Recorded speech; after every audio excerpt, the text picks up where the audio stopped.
Bismillahirrahmanirrahim. Assalamu alaikum students. My name is Imran Ahmed and I'm your computer science teacher. Students, आज का जो हमारा lecture है वो इनफैक्ट जो प्रीवियस हमारा लेक्चर था यूनिट 2 का जिसमें हम एक्सरसाइज को स्टार्ट किया था, आज उसी को हम कंटिन्यू करेंगे। आज हम एक्सरसाइज नंबर 2.3 और 2.4 को करेंगे। तो आइए स्टूडेंट्स फिर आज का लेक्चर फॉर्मली स्टार्ट करते हैं। तो स्टूडेंट्स, जिस तरह मैंने आपको बताया कि यूनिट 2 की आपकी एक्सरसाइजेस थी, लास्ट लेक्चर में हमने एक्सरसाइज देखी जिसमें हमने आप जो एक्सरसाइज 2.1 और 2.2 को देखा था। आज हम करेंगे 2.3 और 2.4 को। स्टूडेंट्स, अगर आपके पास बुक्स मौजूद हैं तो बुक्स को अपने सामने रखें, और अगर आपके पास पेज और पेंसिल मौजूद है उसको भी अपने पास रखें, अदरवाइज अरेंज करें, क्योंकि जो यहाँ मैं आंसर लिखूंगा वो आंसर आप मेरे साथ साथ अपनी बुक के ऊपर या अपने पेजेस के ऊपर लिख सकते हैं। Students, first one is fill in the blanks, कि कोई आपको स्टेटमेंट ऐसी गिवन होती है जिसमें कुछ ब्लैंक स्पेसेस आपको दी जाती हैं, आपने उसको फिल करना होता है अप्रोप्रिएट कीवर्ड के साथ। स्टूडेंट्स, इसके अंदर जो फिल इन द ब्लैंक्स होते हैं इसमें आपको बहुत ज्यादा केयरफुल रहना पड़ता है, क्योंकि आपको अप्रोप्रिएट कीवर्ड ही चाहिए होता है उस ब्लैंक स्पेस को फिल करने के लिए। अगर आप कोई और कीवर्ड वहां पे यूज कर लेते हैं तो आपका आंसर जो है वो गलत हो जाएगा और आप नंबर लूज कर जाएंगे। तो स्टूडेंट्स, सबसे पहले तो आप जब स्टेटमेंट पढ़ें उस स्टेटमेंट को का आइडेंटिफाई करें कि ये स्टेटमेंट किस एरिया से ली गई है। Like number 1, temporary memory is dash and permanent memory is dash. अब इसका ही मतलब है कि यहाँ पे जो ब्लैंक स्पेस के अंदर जो भी अप्रोप्रिएट कीवर्ड होगा वो रिलेट किससे करे, वो टेम्परेरी मेमोरी के साथ और परमानेंट मेमोरी के साथ। अब टेम्परेरी मेमोरी और परमानेंट मेमोरी के जो हमारे लेक्चर्स थे उन लेक्चर्स को माइंड में लेके आए और अपने कॉन्सेप्ट्स को देखें कि हमने वहां पे क्या कॉन्सेप्ट पढ़ा था जो रिलेटेड था टेम्परेरी मेमोरी के और परमानेंट मेमोरी के। तो स्टूडेंट्स, आपको याद आएगा हमने कीवर्ड दो पढ़े थे, वॉलेटाइल और नॉन वॉलेटाइल। मीन आपकी टेम्परेरी मेमोरी जो होती है वो वॉलेटाइल मेमोरी कहलाती है और आपकी जो परमानेंट मेमोरी होती है वो नॉन वॉलेटाइल मेमोरी कहलाती है। तो इसका मतलब है कि यहां पे जो आपका आंसर आएगा, temporary memory is volatile and permanent memory is non volatile. तो मैं यहां पे मेंशन कर देता हूं volatile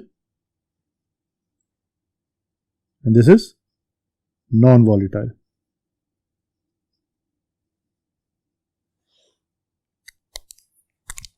So temporary memory is volatile memory and permanent memory is non-volatile memory.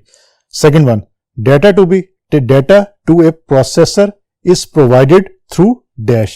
Students, यहाँ भी एक आगे कंप्यूटर्स के अंदर जो डाटा प्रोसेसर को प्रोवाइड किया जाता है वो किस मेमोरी के थ्रू बेसिकली किया जाता है।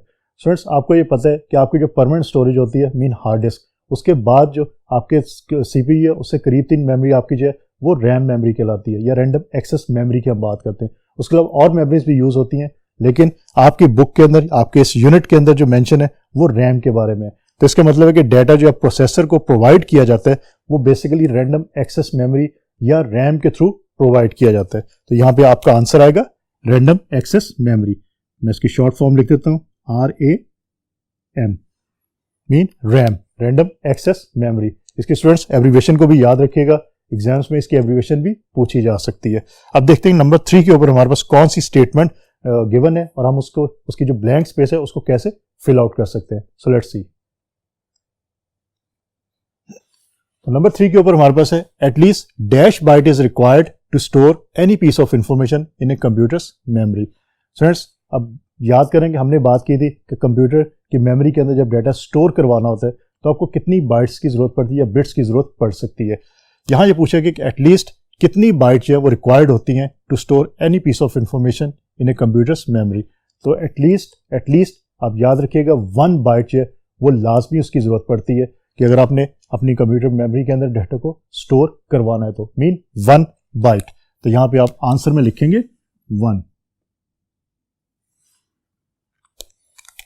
1 byte is equal to 8 bits के होता है। तो इसका मतलब 1 बाइट जो वो डेफिनेटली उसकी जरूरत पड़ती है। Number 4, dash is used to assemble more than one propositions into one proposition. अब स्टूडेंट्स, ये डेफिनेशन किस चीज की है? और आप दोबारा इसको एक दफा रीड करें, dash is used to assemble more than one propositions into one proposition. Mean 2 proposition को आपस में मिला के एक प्रोपोजिशन जो है वो कौन बनाता है? वो बेसिकली आपकी प्रोपोजिशन जो कंपाउंड प्रोपोजिशन होती है वो बनाती है। तो यहां पे आपका जो आंसर आएगा that is compound proposition. Compound proposition. So compound proposition is used to assemble more than one propositions into one proposition. Number 5. In primary and secondary storages, data is stored in the form of dash. अब students यहाँ पे आप देखें, in primary and secondary storage, data is stored in the form of dash. Students आपकी जो memory है, चाहे वो प्राइमरी हो चाहे वो आपकी सेकेंडरी हो, चाहे वो परमानेंट बेस पे उस पर डाटा स्टोर हो रहा हो या उस पर टेम्पररी बेस पे डाटा स्टोर हो, चाहे वो वॉलेटाइल हो चाहे वो नॉन वॉलेटाइल हो, उसके अंदर डाटा आपका किस शक्ल में स्टोर होता है? बाइट्स की शक्ल में ही स्टोर होता है. तो ये बात याद रखिएगा. तो यहां पे हम लिखेंगे bytes.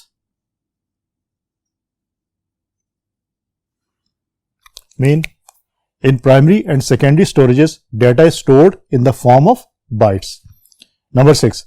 According to dash law, there is no change in results if priority of expressions is changed.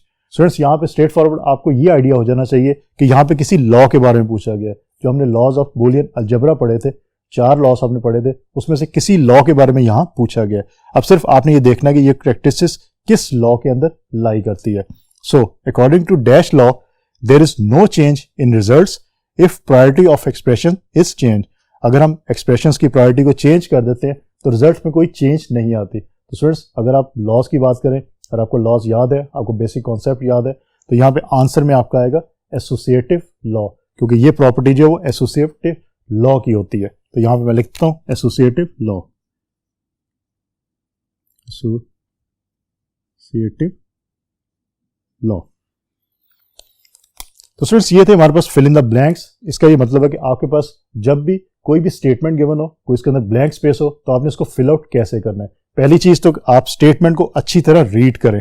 Read करने के बाद आप ये देखेंगे वो स्टेटमेंट जो वो आपके जो लेक्चर्स है यूनिट के अंदर, वो किस लेक्चर से ली गई है, किस एरिया से ली गई है स्टेटमेंट. फिर उस एरिया के अंदर हमने जो लेक्चर्स लिए थे उनके कॉन्सेप्ट को माइंड में लेके हैं और फिर उन कॉन्सेप्ट्स की बेस के ऊपर आप जो वो आंसर लिखेंगे तो इंशाल्लाह आपका आंसर जो है वो गलत नहीं होगा. अब स्टूडेंट्स देखते हैं हम 2.4 एक्सरसाइज और देखते हैं उसके अंदर हमारे पास कौन से क्वेश्चंस मौजूद है. सो लेट्स सी. तो स्टूडेंट्स आपकी बुक के अंदर 2.4 एक्सरसाइज है, उसके अंदर परफॉर्म द फॉलोइंग कन्वर्जन्स. आपको 2 कन्वर्जन्स दी गई हैं और आपने इसको कन्वर्ट करना है. एक कन्वर्जन है ABCD हेक्साडेसिमल फॉर्म के अंदर आपको गिवन है, आपने कन्वर्ट करना है इसको बाइनरी के अंदर. दूसरा क्वेश्चन है आपको ये वैल्यू गिवन है और बाइनरी के अंदर गिवन है, आपने इसको कन्वर्ट करना है किसके अंदर? हेक्साडेसिमल के अंदर. स्टूडेंट्स आपको लेक्चर्स अगर याद है तो आपको पता है कि ये कन्वर्जन जो हम करते थे ये बेसिकली हम स्पेसिफिक एक कोड के थ्रू करते थे. हमने एक साइड के ऊपर क्या लिखा था? हेक्साडेसिमल वैल्यूज लिखी थी और दूसरी साइड पे हमने 4 बिट का जो बाइनरी कोड लिखा था और फिर हम उसके इक्विवेलेंट जो वैल्यूज थी उनको देखते हुए हम कन्वर्जन कर लेते थे.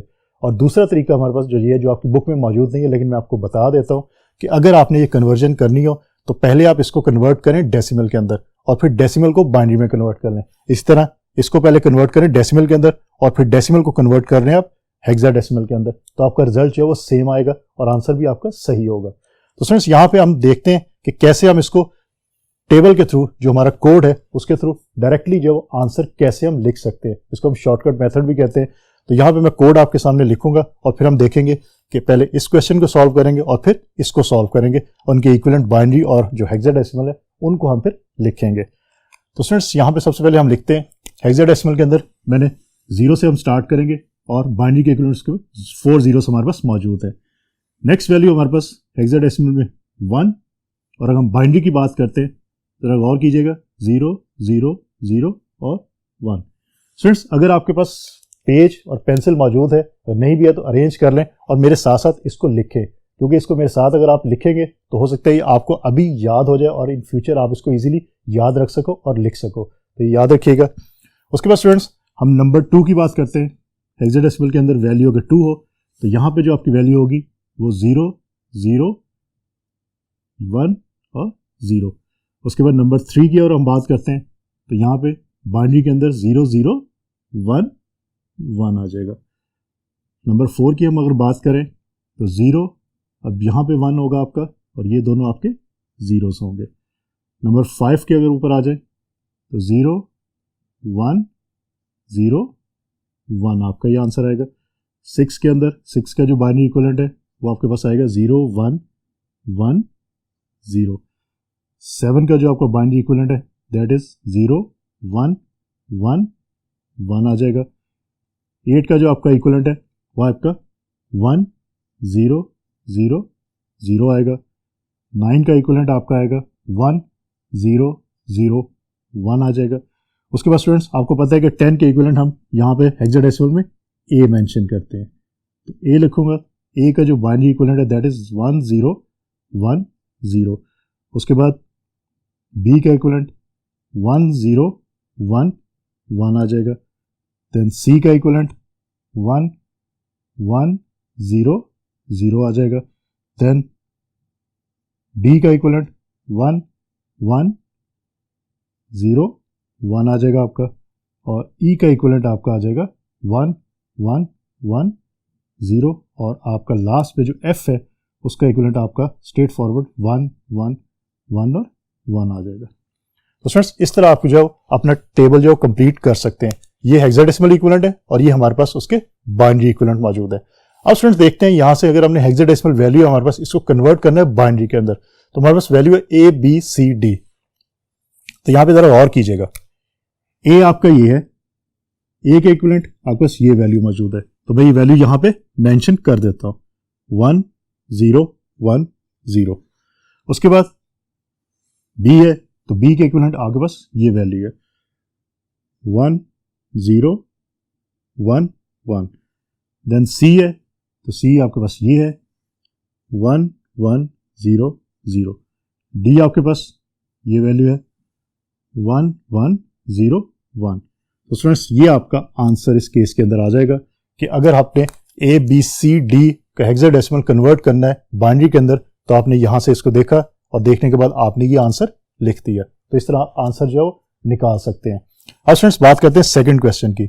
अब यहां पे स्टूडेंट्स पहले तो ये देखिए कि आपके पास 4 4 के पेयर बनते हैं, क्योंकि हमने बात की थी कि 4 के पेयर बनना जरूरी है।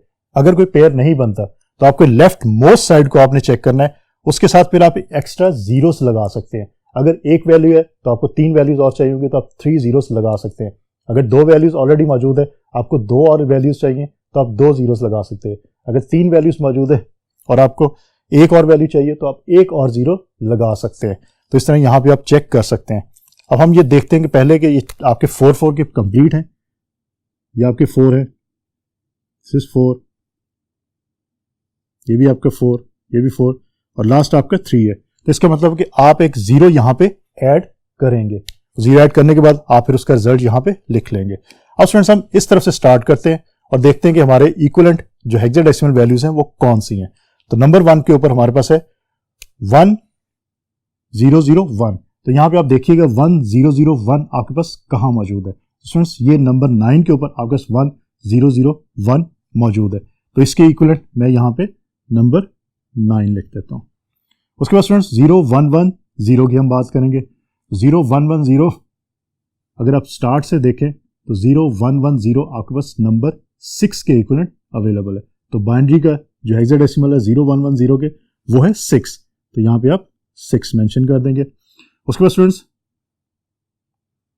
0 1 0 0 0 1 0 0 आप कहां देखेंगे, नंबर 4 के इक्विवेलेंट आपका जो वैल्यू है वो 0 1 0 0 है, तो ये आपका नंबर 4 यहां पे आ जाएगा। और स्टूडेंट्स उसके बाद 0 1 1 0 0 1 1 0 अगेन आपका नंबर 6 के ऊपर है, तो 0 1 1 0 आप यहां 6 लिख देंगे। अब स्टूडेंट्स आपका ये 0 0 1 है, तो आप इसके साथ 0 एक और ऐड कर देंगे लेफ्ट साइड के ऊपर, तो आपका 0 0 0 1 हो जाएगा। तो 0 0 0 1 आपका जो है वो 1 के इक्विवेलेंट है, तो 1 यहां पे मेंशन कर देंगे। तो स्टूडेंट्स ये आपका जो है हेक्साडेसिमल के अंदर आंसर आ जाएगा। तो इस तरह आप इजीली जो आंसर जो है वो मेंशन कर सकते हैं। अब स्टूडेंट्स ये याद रखिएगा कि आपने एक कोड कैसे लिखना है। इस कोड को अभी मैंने आपको लिख के भी बता दिया, इसको याद रखने का एक और तरीका भी है कि आप देखेंगे कि लेफ्ट साइड के ऊपर आपके पास 8 जीरोस है 8 1s है। देन सेकंड कॉलम में आपके पास 4 zeros 4 1s 4 zeros and 4 1s। Third column में आपके पास 2 zeros 2 1 2 zeros 2 1 2 zeros 2 1 and so on. और लास्ट जो आपका कॉलम है उसमें 0 1 0 1 0 1 0 1 0 1 की डिटेल मौजूद है। तो इस तरह भी आप इस कोड को याद रख सकते हो, इजीली खुद लिख सकते हैं। तो फ्रेंड्स इस तरह आप जिसका सोल्यूशन जो है वो निकाल सकते हैं और अपने आंसर जो है वो सही कर सकते हैं। तो फ्रेंड्स बेसिकली आज का जो हमारा लेक्चर था उसके अंदर हमने यूनिट 2 की एक्सरसाइजेस को कंप्लीट किया, 2.3 एक्सरसाइज देखा जिसके अंदर हमने फिल इन द ब्लैंक्स की बात की कि अगर ब्लैंक स्पेस आपको गिवन है किसी भी स्टेटमेंट के अंदर तो आप उसको किस तरह फिल आउट कर सकते हैं। उसके बाद हमने देखा कन्वर्जन्स का, कि हमने देखा कि बाइनरी से हम हेक्साडेसिमल के अंदर कन्वर्ट करना हो हमने वैल्यूज़ को तो कैसे करते हैं, और हेक्साडेसिमल से अगर हमने बाइनरी में कन्वर्ट करना हो तो कैसे करते हैं। उसके लिए हमने हेक्साडेसिमल वैल्यूज़ भी लिख के देखी, उसके साथ उसका बाइनरी इक्विवेलेंट कोड भी लिख के देखा जो 4 बिट का था। तो स्टूडेंट्स ये बात याद रखिएगा, यहाँ पे आज हमारा जो है यूनिट 2 जो एंड होगा, नेक्स्ट जो लेक्चर होगा वो बेसिकली हमारा जो है इंशाल्लाह यूनिट 3 से रिलेटेड होगा। तो स्टूडेंट होपफुली आज का लेक्चर आपको अच्छी तरह समझ आ गया होगा। इंशाल्लाह अगली दफ़ा नए लेक्चर के साथ दोबारा मुलाकात होगी, तब तक के लिए अल्लाह हाफिज़।